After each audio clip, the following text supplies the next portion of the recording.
Good morning. My name is Ansley Skipper, and I have the honor of introducing Ella Trotz to you today. When you think about Ella, you probably think horse girl, and for good reason. Ella is undoubtedly a talented equestrian, and the dedication she shows for riding through her hard work and long hours at the barn are representative of Ella's character as a whole.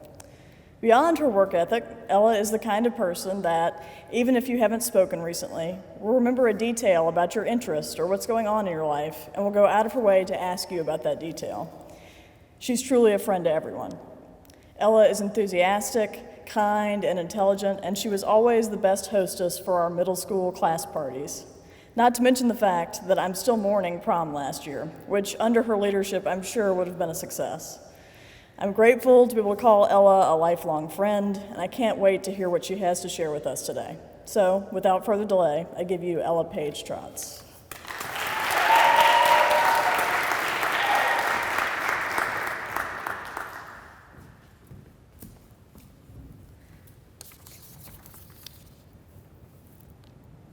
I am blessed with what my family and friends call the gift of gab. Around the age of 2, my friends at the Jewish Community Center Mother's Day Out program spoke in not more than 1 or 2 word phrases. However, little Ella loved to show off what was considered an expansive dialect for that age. One day when my grandfather came to pick me up from class, I jumped into his arms, looked across the room, and exclaimed, "Hey everybody, this is my Pops."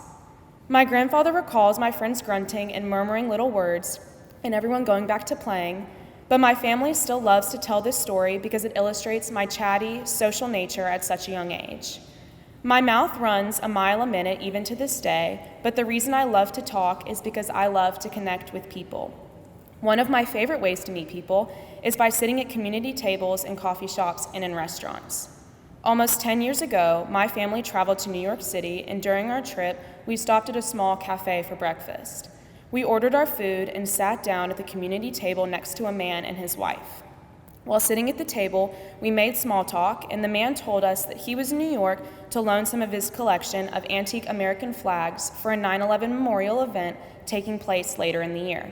He even told us that he had written a book on the history of America through its flags. The conversation continued politely, but when my ears picked up on the words Thomas Jefferson, my eyes lit up with excitement.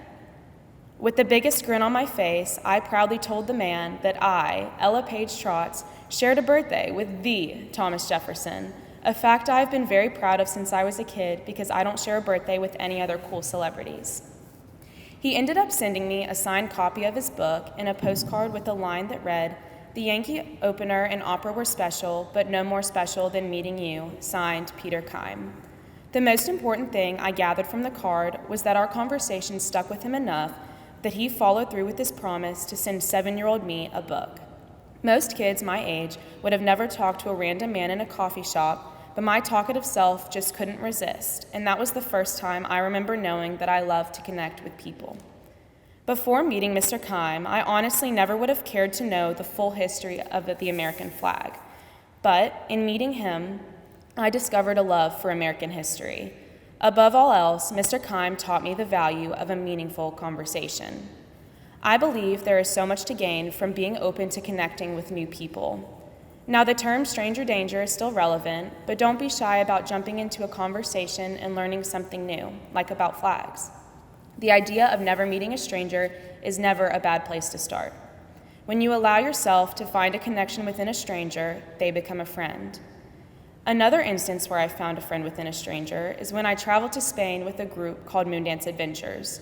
The morning I left, my parents quite literally had to drag me out of bed because I was so scared.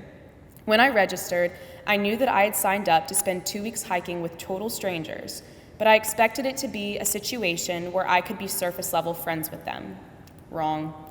Each night, we found a quiet location to do Moon Up, a ritual of sitting in a circle with your group to debrief the day and talk. The leaders of the day would pick a question and each person would answer. At first, the questions were easy, like if you could be any animal, what would it be and why? After a few nights, the questions turned into, what's the hardest conversation you have ever had?